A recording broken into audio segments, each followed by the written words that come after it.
Hi, good morning, everyone. Chris Peterson here to convene the April 26th meeting of the Town of Simsbury Short-Term Rental Work Group. Tom Fitzgerald, Jackie Bados, Henry Miga. Thanks, Henry, for joining us. Bruce Elliott, Ron, thank you, sir. Liz Peterson and Mike Lynn, another fantastic town asset. Thanks for joining us, everybody, early Monday morning. I appreciate it. Tom, do we have anything to... Any updates from last meetings that you wanted to bring forth that were some of the possible to-dos? I think we left off on the updating section 4F. In your packet, it should be the blue font for that part. That was kind of combining two sections into one, and then just kind of continuing down until section 5B. Okay. Was there, Jackie, Craig? I thought there was a little bit of discussion around possibly asking for some outside perspective on one particular point. Is that not correct?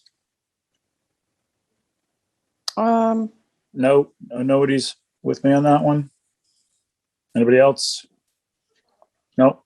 Well, I read through the blue and I thought, oh, okay, Liz is frozen. Okay. We can see you, Liz. I don't know if you're on mute. Okay.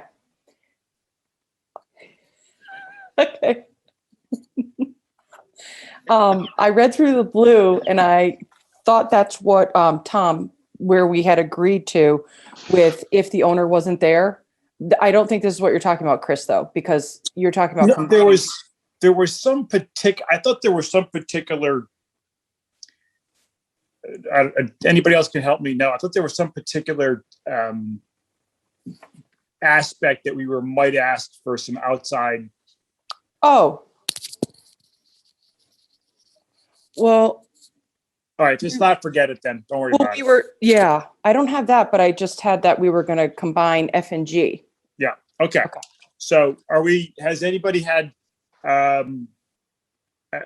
is there anyone who's sat back and considered that concept or that decision or that approach to be something they've got a concern with now after digesting it? Concern about, I'm not sure which item you're referring to, in a sense, the notion of having someone else substitute for the property owner. I think just combining the two for contextual purposes.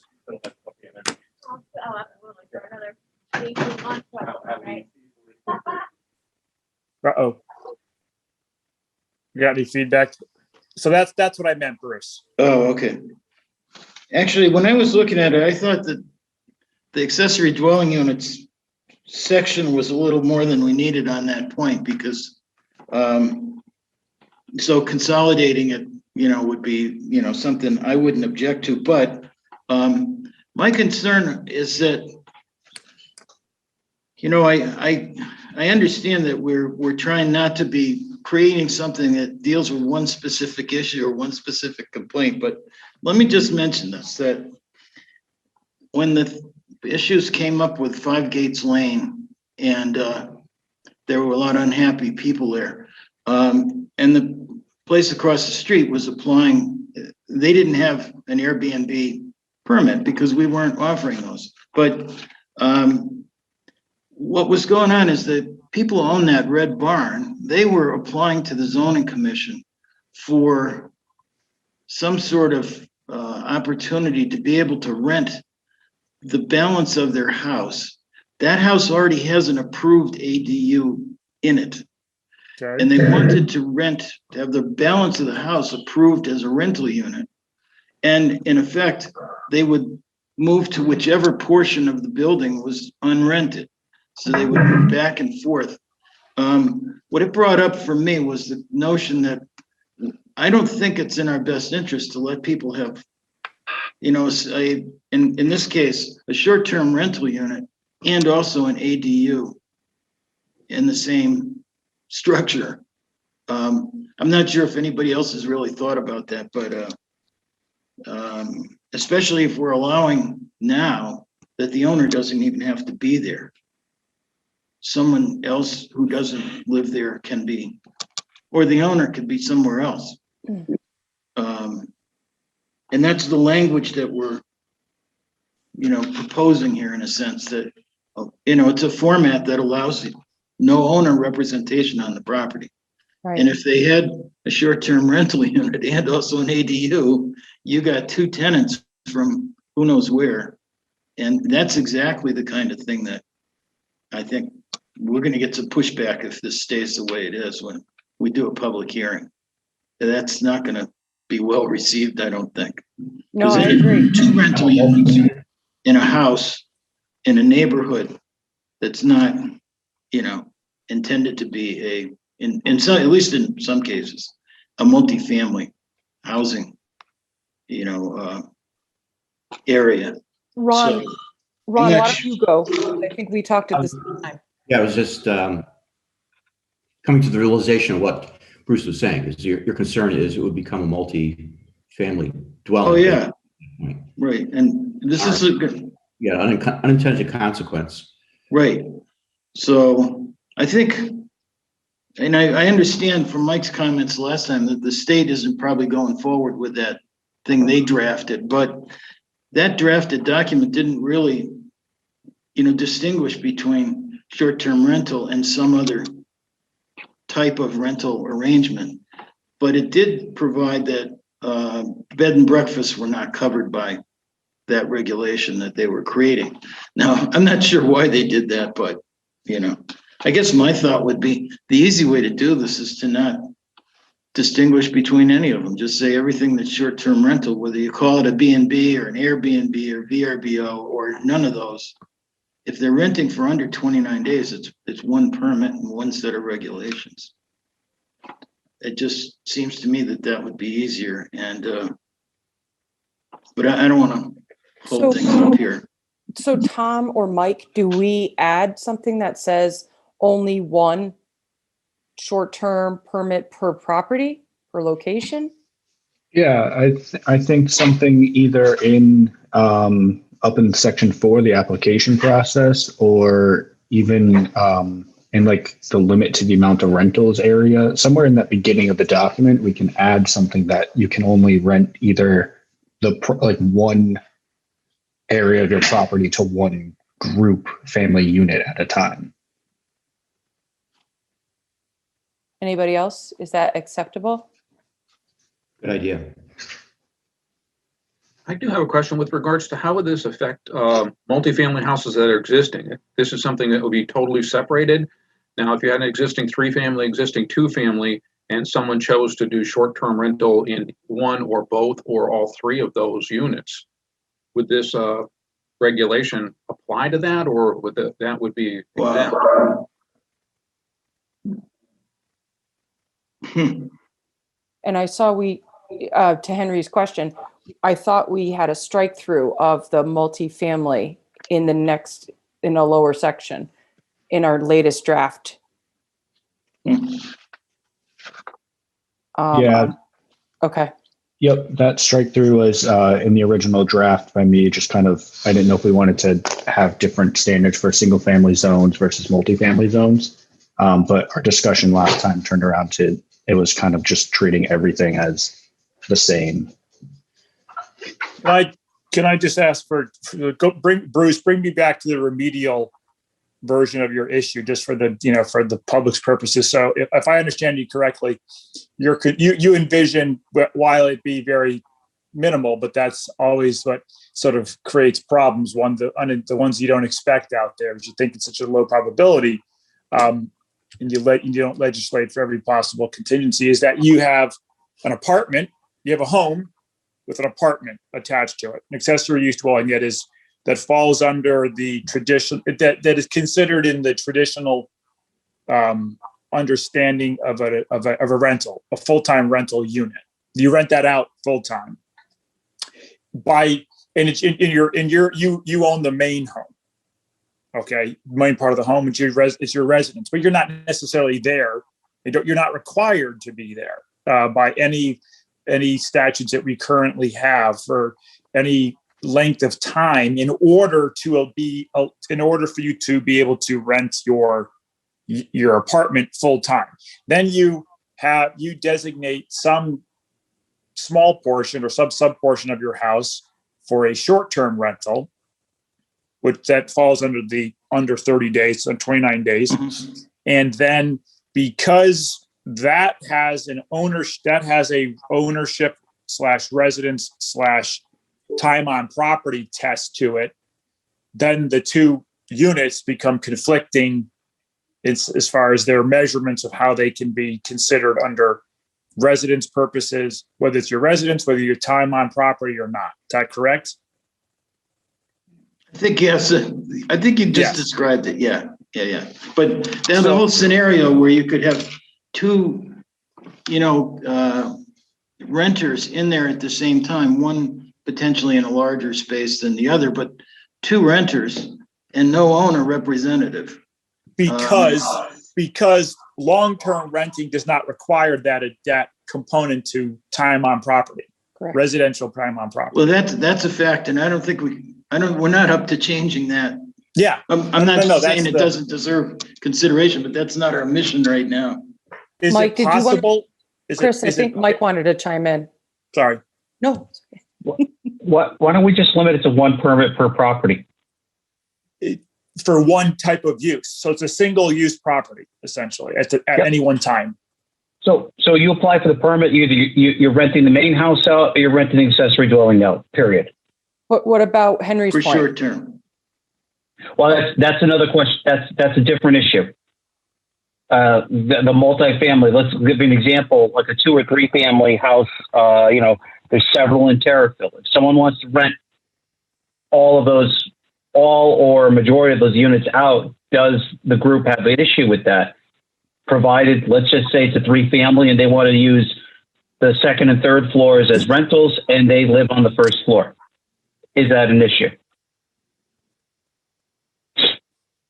Renting per se isn't the issue. It's the short-term rental. Mm-hmm. So if you have 6 units and traditionally all 6 are rented full time for 12 months of a calendar year, and then one goes vacant or one becomes vacant, or you pull one off the market. If you are currently renting now 5, that 6th cannot be put into a short-term rental pool. It cannot function as a short-term rental. I don't think that's what we're saying, because we're not talking about long-term rentals. We're not trying to change that. So I think those 5 would stay the same. But take your same scenario, 6 units, and what if 4 of them are long-term rental? But I think, so Henry, if you were renting out 2, how do we do with that? Chris, excuse me. I think what I was getting at is maybe the scope of this regulation, and I think everybody was alluding to this, is that it should be kept to the one single family house. And to Bruce's point with regards to accessories, that would be included because that's associated with a single family. A separate regulation might be addressed if we see that fit, or for multifamilies, 2 families, and short terms that are associated with those uses, because I think that can come, even apartment buildings, that's I think a different issue. So keeping the scope to the single family, I think for this is probably most appropriate. I don't know where Chris would take that. And pulling one permit, and only one permit is allowed at any given time to represent one rental experience on property. Whether that property could handle 5 rentals or 1 rental, it's just one at any one time. For a single family. Correct. Yeah. Because to Bruce's point, we have a few of those I can think of off the top of my head that have a carriage house on the property, that have another unit that could be rented. So we're definitely not just targeting this one property. Okay. Well, on that point, I'm not sure, as I reread this over the weekend, I'm not sure that it might need some tweaking in where we reference accessory dwelling units, because some accessory dwelling units are separate structures, and then some are inside the home. So, and the zoning regulations cover both scenarios.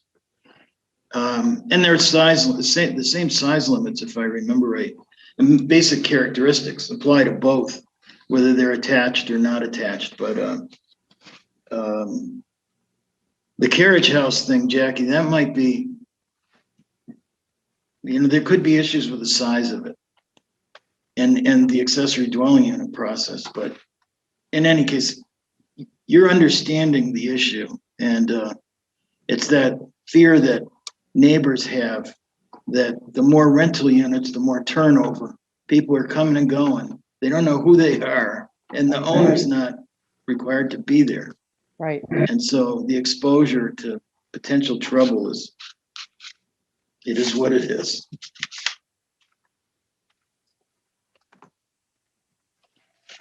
Okay. Chris, before we get back on your track, let me just mention something else we should go back to before we finish this.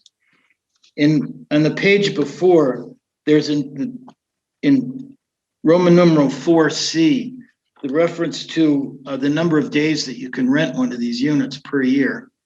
But I think what we're going to need is some sort of a statement that puts a burden on the person with the permit to periodically make accurate reports to someone, maybe the planning department, of what their tenancy or their occupancy has been, dates.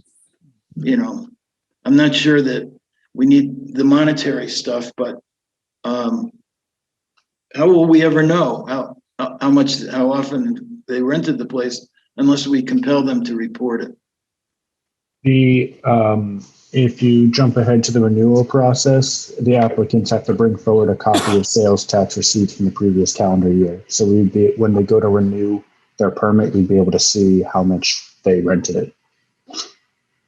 Well, that's another issue too, because the duration of the permit in this draft is only a year. And I think we want to take a look at that. That sounds like a burden on the planning department that, I'm not sure that it's necessarily, it couldn't be 2 years and accomplish what we're trying to accomplish. But when you go out to 2 years, if you're only seeing a report every 2 years on the activity. And we talked about this, I think. That's trouble. We talked about this last year. I know it was quite some time ago, but I thought we all came to an agreement that in a year's time, we would be able to address anything if there was a problem with that property or location. Mike is nodding yes. What do you mean by problem? And that includes, how would you know when they got to 101 days? You would count on the neighbors to report? That I don't know. I think you're saying the reporting is one thing. I'm talking about the 1 year permit and the renewal. That's what I was speaking at. Yeah. Well, we could always extend it if it turns out to be the burden that it might be. Sure. Oh, I'd be happy once we see how this goes. But again, we need them to be reporting. I noticed that one of the purposes of the state statute that isn't apparently going to make it was to enable towns to tax these things. So I'm not sure what the authority is to be charging them sales tax, because it doesn't seem like it's in place. But anyway, we can have our attorney, Yeah, the sales tax would be with the state. Yeah, okay. Say that again, Tom? I believe the sales tax would be the state. It'd be like you book on an app that already, like you buy online, it already has the state sales tax included in the price. So it'd be similar to that. It wouldn't be us planning department charging the sales tax to the people renting on like Airbnb. Okay. Right. Okay. So I think getting back, maybe we just add that language in there around the one permit at a time. We can draft something, Tom, Mike, and then maybe that'll help us get closer to some comfort. Maybe it'll get us close enough to, obviously we can't fence in every potential possibility, but right. That'll get us closer to that eventuality. Fair enough. Could you tell me which one we're on? Sure. Section 4, we were just at C because we were talking about limit the amount of rentals. But what Chris is speaking about, I think we're going to ask Tom to change the rental application. Right, Chris Peterson? Yeah. Well, yes. So that each property could have one rental, because we have some properties that might be able to have two. They might have By design. By design. Yeah. And Liz, remember we talked about, we talked about trying not to legislate to one particular event or place.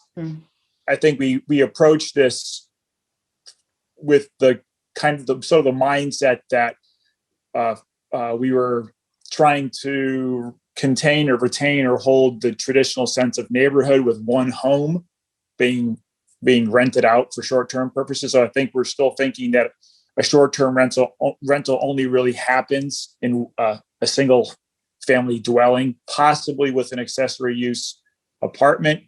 But it's possible that they may take other forms. But right now, if we're trying to just start with the foundational point of this addressing traditional residential being used for short-term, then the way that we could possibly contain that property that possibly could host more than one family or renter by design, saying you're limited at any given time, any one period of rental, just one permit. So one rental can happen at a time. Now, once that person leaves, you could, in theory, somebody else can move into the other space, but it's only one rental occurring on property at any given time, as defined as a short-term rental under the 29-day rule.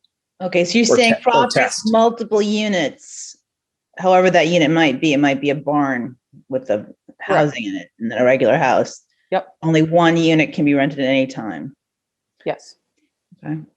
Or better said, I think it's, now that I think, only one permit in a 29-day period can be pulled. One permit can be pulled at a time. Excuse me. And the permit applies to the unit, not to the property as a whole, correct? Yeah. Correct. Yeah. Mike Lynn, right? Say just. That's correct. Yeah, One per property. Yeah. Well, then how are you legislating which unit is being used at a time?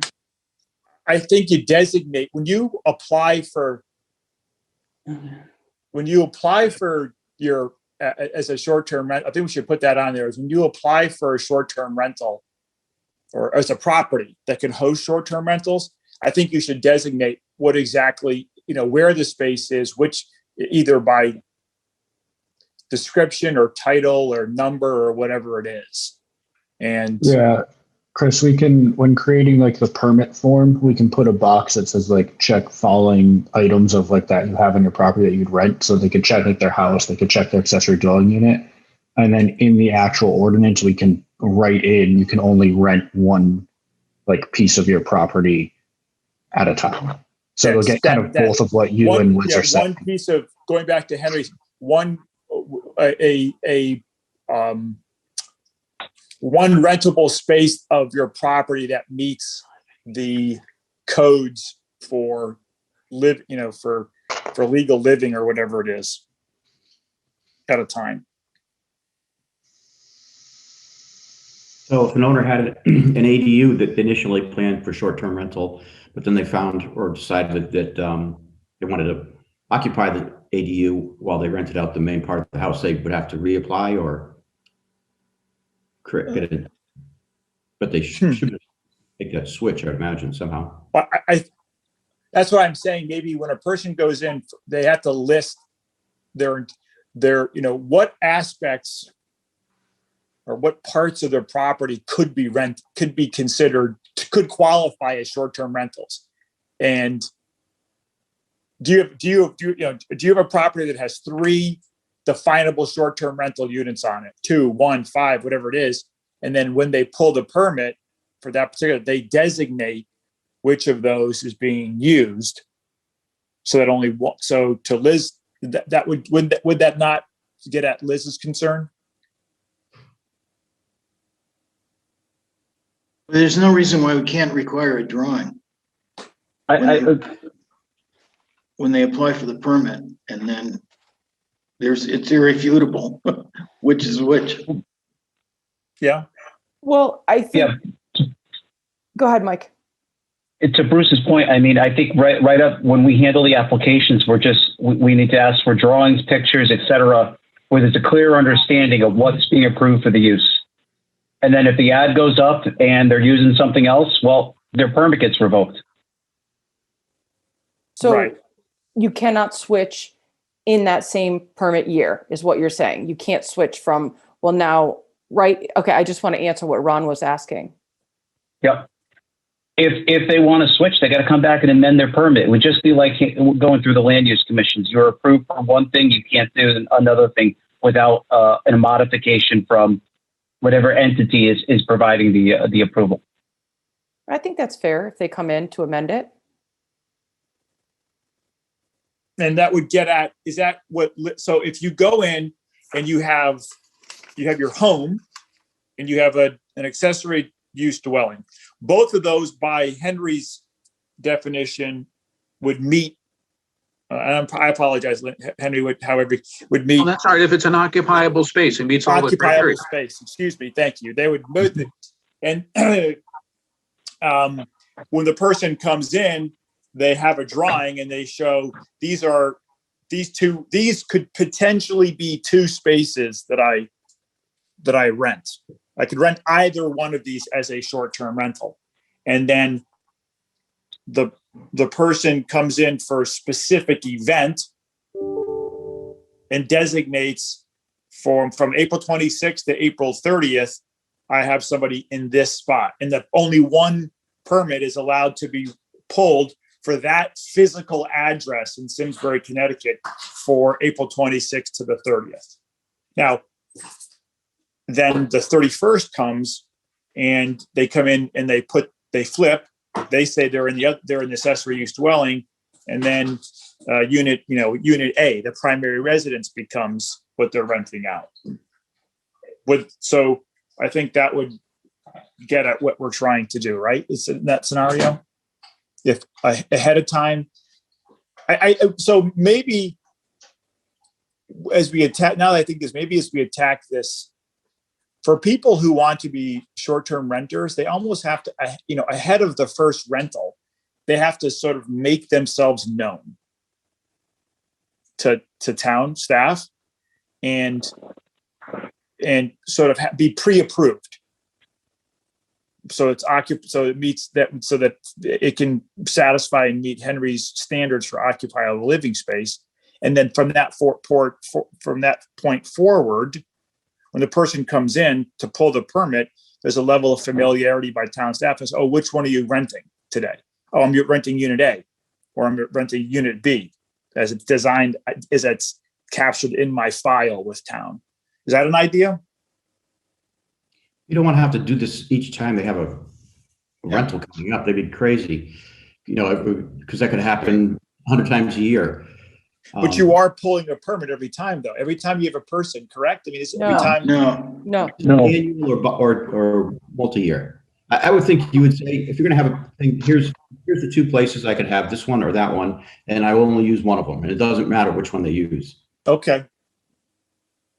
Yeah, I was just trying to create a little level of accountability too. It's for the usage component. Yeah, but they can only use one at a time. And I think, Chris, I think that's where Mike was saying he's going to see it. If it's online and they list something else for rent than what we have the permit for, it's going to come up there. But if they have two spaces potentially rentable, and one goes, but he's not going to know that one goes offline because it's occupied, and the other one, it stays online and then also gets rented at the same time. I think we're going to find out. Go ahead, Mike. Yeah, actually, we could find out through the renewal process. Because remember, about a year ago, we talked about when we handle these renewal process, one thing that we can request is a copy of their tax certificate that they provide to the state. Through Okay. Airbnb, there's an agreement basically that says they collect the state tax and provide it to the state, Right. kind of like as a middleman. We can get that information, and that also gives us, did you do 100 days or did you do 105 days? So we'll see all of that. Okay. All right. If you guys are comfortable, I mean, I'm not here to refute what you're saying. If we haven't been through the process yet. So if you think there's bumpers there or safeguards, cool, let's just keep moving then. And then we'll address the eventual, once we've, this whole thing is why it's an ordinance, once something fails and we have a learning, we adjust it in the hopes that we don't get to that point. I hopes that we're so brilliant, all of us collectively, that we capture every potential eventuality, but Yep. I don't know if that's possible. So, okay. Have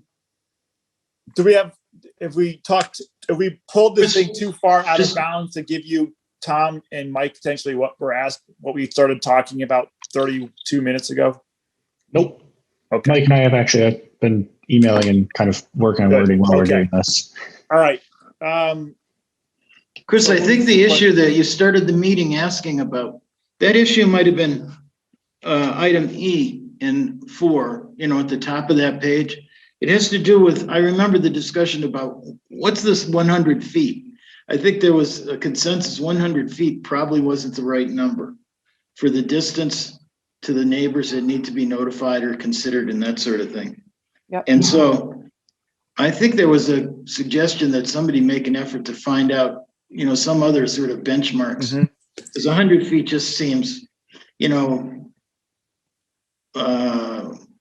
not enough. Not enough. So, Bruce, the 100 foot is what the Planning Commission uses for their notification requirements for public hearings. And so does HTC. So that's where we got 100 foot. If we want to go 200 feet, we could do 200 feet if the group feels that you need to expand the net larger. It's my opinion, and from some years on the zoning commission, where we have more trouble with the fact that no one's responsible for notifying the neighbors, but we compel applicants to submit the names anyway and addresses. 100 feet, it's really these, when you consider the size of properties in Simsbury, it's just. And we had one case a few years ago. If somebody wanted to do something on their property, their property fronted on 3 different roads. And the guy put up a sign on one road. So the neighbors on the other roads had no idea what he was doing. And believe me, it wasn't fun. But I don't know that it would have been different if there was a signage requirement on all 3 roads or a notification of abutters, So planning and zoning are not doing the same thing. In zoning, we don't notify abutters at all. And in planning, they notify abutters within 100 feet. Well, what about ZBA? Mike or Tom or Henry? I don't know if that's a good guideline to go by, because ZBA that's residential as opposed to what Bruce is saying, zoning being commercial. Mike, do you recall I think it's all the abutters. So abutting properties, regardless of distance, the or 100, I think is consistent. As Mike said, there are other towns that expand that net in certain circumstances. So you can go as large as 500 feet for some wetlands, et cetera. But that's really kind of subjective. To Bruce's point, I think the important point is to make everybody aware and the notification, so that there aren't any surprises and everybody has a chance to speak up when it's appropriate. Yeah.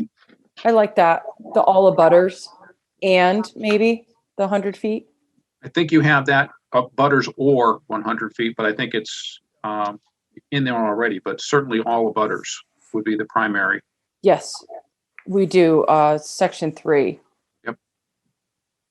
Oh, no. Oh, for renewals, we don't require. Not for renewals, but I think in section 4, 2, and that's double I, it's the 100 feet of the subject property and 10 applications. And I believe one of them just said notification with 100 feet or. all the butters or 100 feet, but I think it Okay. should be and, as you Yeah. suggested. Okay. Yeah, that in that section 1 right above it, it has that the owner should, the person doing the application has to provide the addresses and owners of record of all lands abutting or within 100 feet of their property. So we can add just that they need to send the notice of the permit to the abutters, and so just basically section 1 and section 2 match each other. We can make that work.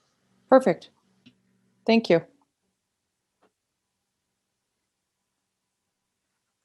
Okay. I'm trying to fuddling with my.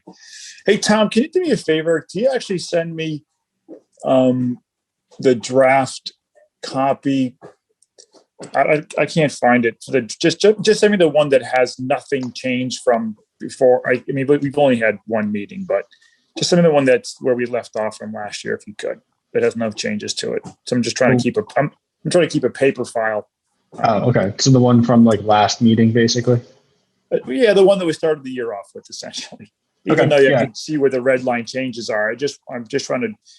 It doesn't matter. Just you'll I've got my quirks. Okay, so can we move forward to something new today? Yep. Okay, so going sequentially, we have. Where do we have any group? If you just read through, do we have anybody that wants to stop on something in particular that has to be addressed?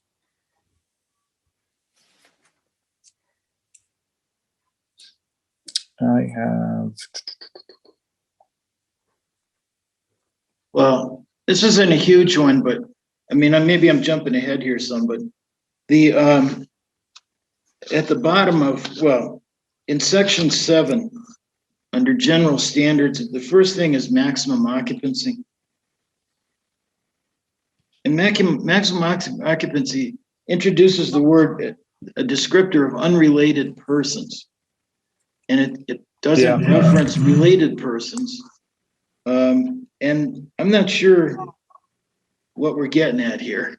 It doesn't refer to children either, I guess. They count as persons. Bruce, one of the first discussions we had was around family unit versus non. So basically, if we put it as just 6 people, if you have a family that's 5 kids and 2 adults, then that would kind of ruin out that family unit. But we did kind of have the number of people that could be in a unit would be determined in their initial permit when the initial safety inspection goes about. So that's why we got the 6 unrelated persons, was because of the family unit sizes could change throughout. How about the idea of limiting it based on the number of bed spaces? Because we require certain 75 square feet or something like that for every sleeping space. And we can't have people with no sleeping space. So whatever the sleeping space is, that's the number. No, I'm not sure if that isn't easier, but. Which we have up in the definition section, the sleeping I think area. you have both of those. You have both the 75 square feet. The 6 unrelated is reflective of the statutes and the definitions in the building code for type and use and occupancy. So that's why it's got put into there to stay consistent with the building code, the fire code, and the state statutes. And then 75 square feet is there so that if you have a very small house, you're limited only by the space, which in a single family home by itself is not necessarily limited, but this regulation would limit it. Mm-hmm. Okay. Yeah. So there's a strategy behind 6 unrelated that doesn't also address 6 related. It just sets a standard where they're unrelated. So if they're related, there's no limit other than the number of bed spaces. Okay. And I think we're honing in on the unrelated, again, to not necessarily legislate to one place, but to have that the place is not used for commercial ventures or a party or an event or something. So I think that is somewhat baked into that ask or that requirement. Just so I understand how you'd read that, if you had two families of four, would that be 8 unrelated or only 4 unrelated? And how do you? Is that not allowed, or? I would probably think it was 2, because it's 2 different families. And just to Ron, just to back up on that, goes back to the definition of a boarding house and trying to reach that. It's a difficult one. It's not an easy topic, but how you would rate that is you have one family unit and then you have 4 other people, and so that it doesn't mean that they're unrelated to the primary group of people who are there. I think that was the intent of that. Although that's hard to define because, as you said, well, what if you have 4 and 4? What if you have 3, 3, and 3? How many unrelated people are there? And the idea there is going back to the definition of a boarding house, so that you have people who are, one, unfamiliar with the property, don't live there all the time. They're unrelated to each other, so they're not really considered a family, a group, and so that you would try to at least get your hands around what a boarding house is. And you're correct. It's not an easy topic, but it's something, and it is reflected in the building fire codes and the state statutes. So it's appropriate to put it in here because you could get direction from the state and any other court rulings that might come about. So 2 families of 5 unrelated people. 2 families of 5 unrelated people. Yeah, it just kind of, as I said, it's not an easy topic. They've struggled at the national level with it for years. When 8, 6, who's unrelated. What if you everybody gets together in a big house and creates a family farm and there's 12 people and they're all unrelated? Is that okay? It's not really an easy subject. Okay, I just want to understand there was some definition behind that. So there is. Okay. All right, just kind of move. Do we have? I didn't want to. Bruce, you jumped far further. You can jump farther than I can. The renewal. I think that the expiration. Section 5. Okay. That's all stuff that that sounds. I don't have any perspective on that because it sort of sounds like it falls form with other types of permitting processes and requirements, and just probably structural, the framework language that it. So I don't have any perspective there. Just want to make sure. Does anybody else have? I don't think we should, slice and dice that because it's probably, again, follows the structure of some other processes we have. Anybody have comment there? I'm in agreement that wherever we can, we should be following, recognized procedures that are being used elsewhere in, town administration for whatever reason. So okay, I feel good about that where we see it. Yeah. Good enough. One thing I was looking for, Chris, are you moving on to the permit? We're in the permit section, right? Mm-hmm. Yeah. What I apologize. I'm trying to knock off the bigger. I want to feel like we're making, progress. But there's the stuff. I always want to make sure that some of the other sections that I think are largely based upon other existing process framework, that nobody's going to take we shouldn't really necessarily be taking a swing at those things. The safety aspect, those are all things. I think they're large, inspections, enforcement, they're all largely based upon existing other process. So that's kind of where I was getting at. I just want to know from the group standpoint, was there anybody who was going to take issue with some of that stuff?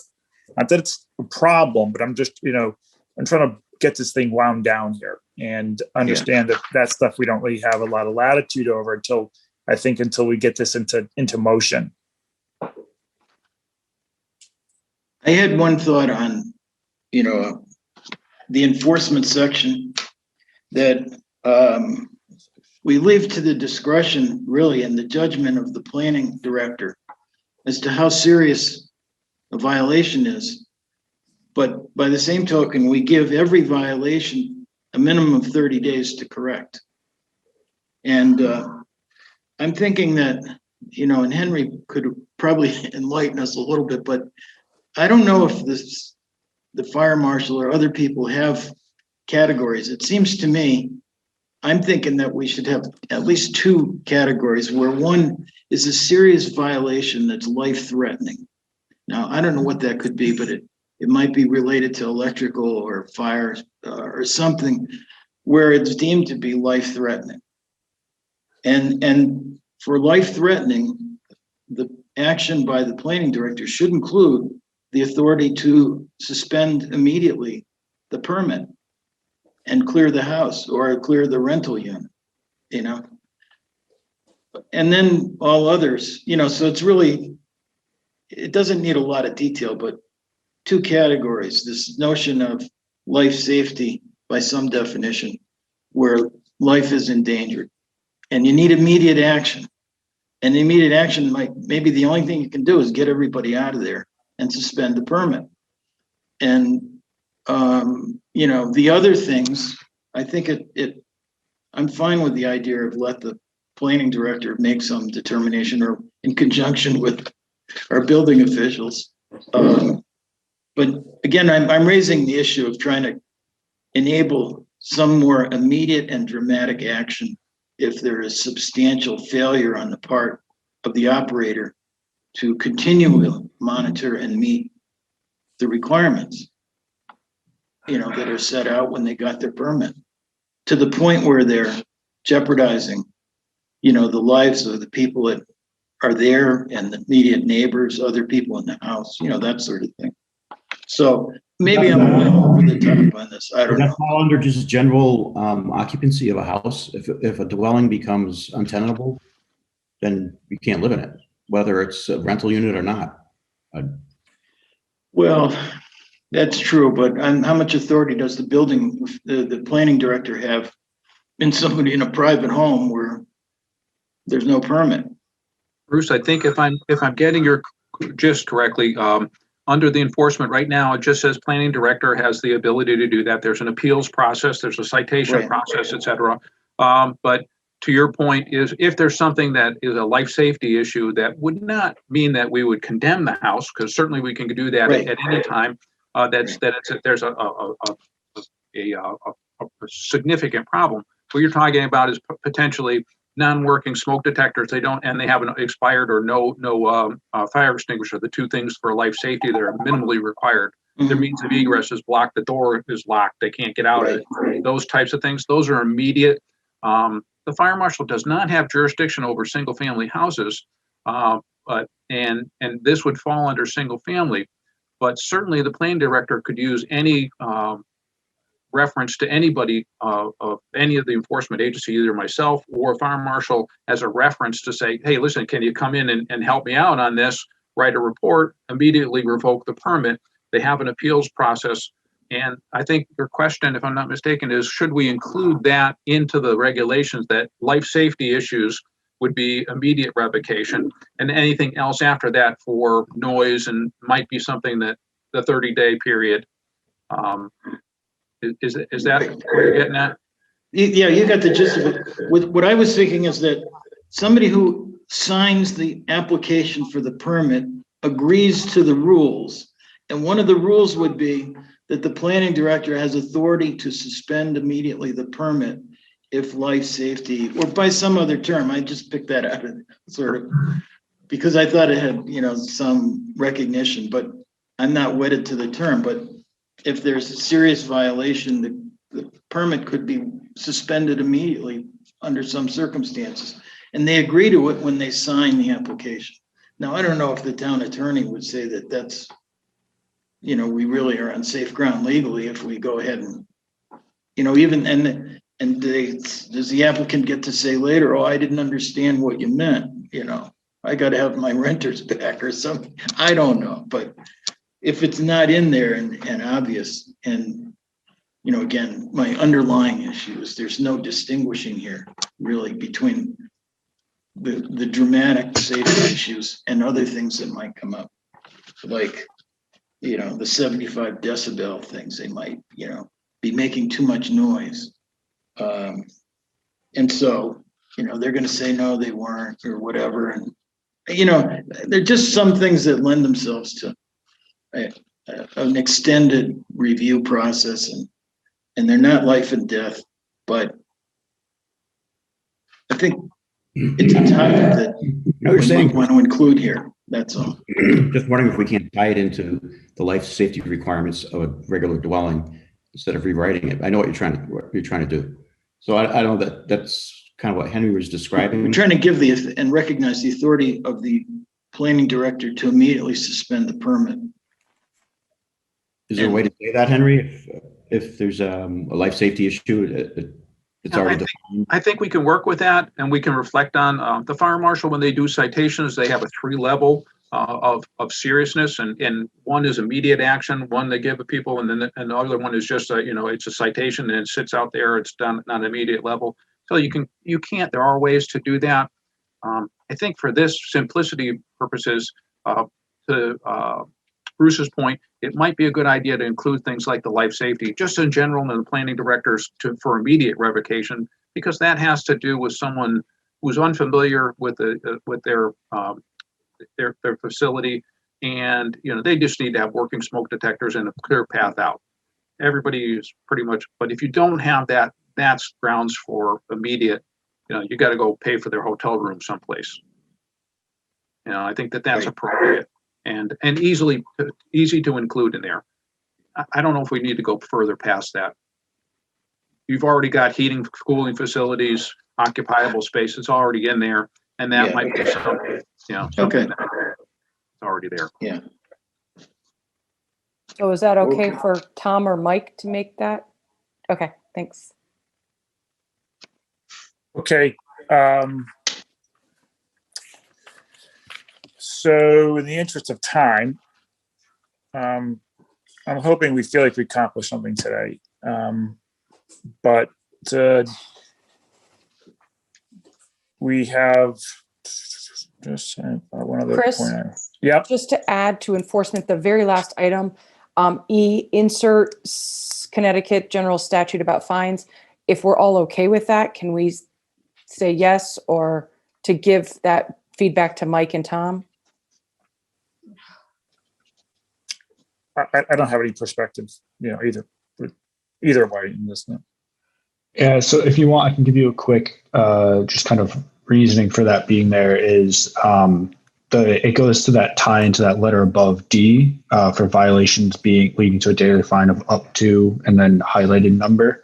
And I think if I remember right, I think working back like a year ago, Mike, we kind of came up to that was the most amount allowed by the general statute that would then be inserted below. Mm-hmm. Right. It's 7-152C of the general state statutes. So I would be in favor of adding that if everybody else is in agreement.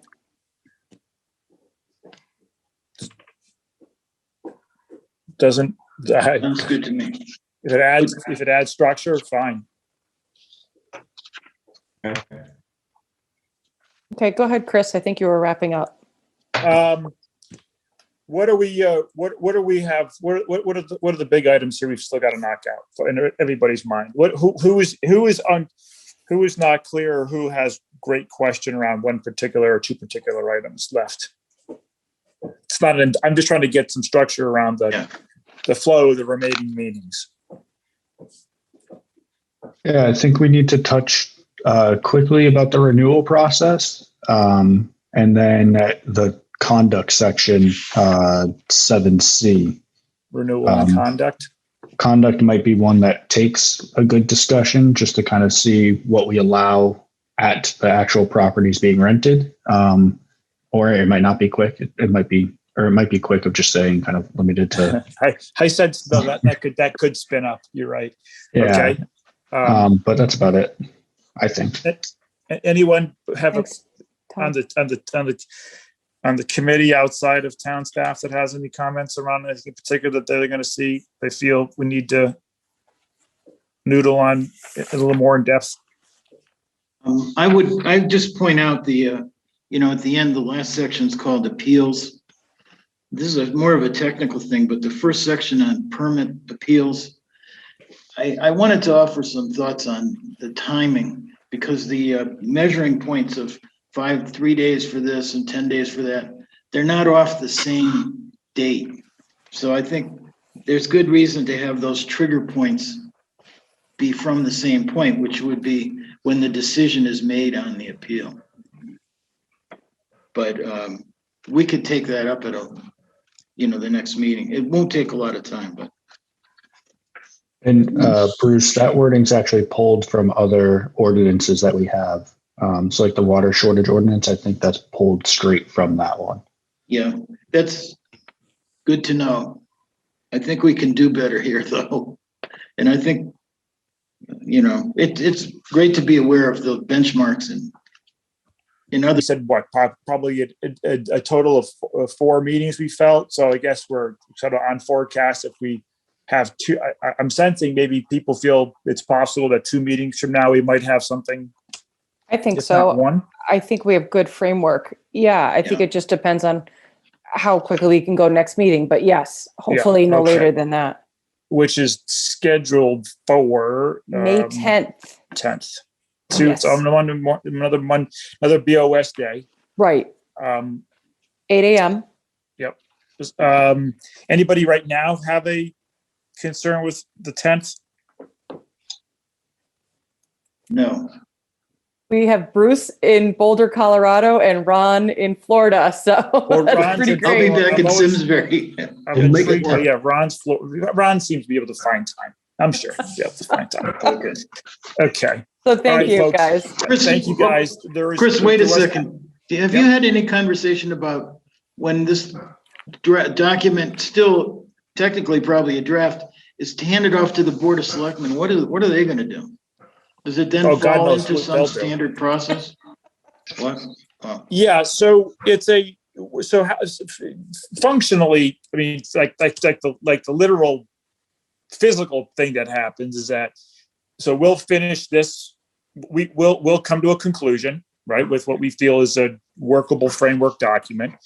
It'll get put on an agenda within the required amount of time for consideration that, and ahead of time. Then Jackie and I, i.e. Jackie, will make a presentation to the Board of Selectmen about what we did. Now, probably really not sort of the things that we changed. It'll just be about what is, why we were called together, because the Board of Selectmen did call us together initially, charged us, right? Yep. So then why we were called together, and here is our proposal. Then it'll go for conversation from the Board of Selectmen, which is always a concern, right? I'm saying that the Board of Selectmen, because we could very well have, multiple questions and opinions and positions that come back or challenge or question us. What I mean us is this team here, what we have come together with. And we can either choose to set Jackie, we can either choose to at that meeting to follow, depending on how firm the request is or the concern is, whether we take the document as structured back to committee and we convene again and discuss it. And then we either make a change or we don't make a change and we push it back again. Then it's the same process. It gets reintroduced with the amount of time. One of us represents the findings and comments, and then we ask for the board to implement it through the standard procedure. I was curious about really was, I should have made it easier for you, Ron, Chris, was the public, is there a public hearing? Yeah, Of sorts? Okay. that's the whole notice, there'll be comments or whichever, Okay, but it's, Yeah. It's commentary really around, so that I think it's twofold. It's commentary and it's also just around awareness, right? It's not Yes. necessarily Yeah. to really take additional considerable action. okay, thanks. I apologize. That's what I meant by the standard time that fits all the processes in, gets plenty of time to have all the, before it goes to vote before the Board of Selectmen in process. So, Yeah. good. All right, so Okay. we'll convene. So everybody will see everybody on the 10th. I appreciate your time. We did. The minutes real quick. Yep. Oh, we proved the minute. Any, good job, Tom. I always forget the level of formality of these versus other meetings we were on. So reading through last meeting's minutes, any concerns that anybody wants to have changed? Well, I read the minutes and I thought they were fine, and I moved that they be accepted as they were submitted. A second? Second. Favor? Anybody opposed? Great. Thank you. Move to adjourn. We'll see everybody on the 10th. Thank Okay, you. thank All you. right, Thank you, everybody, Thanks, for Mike. logging Thanks, on. Henry. Thanks, Mike. There we go, Thank guys. you, guys. Bye-bye.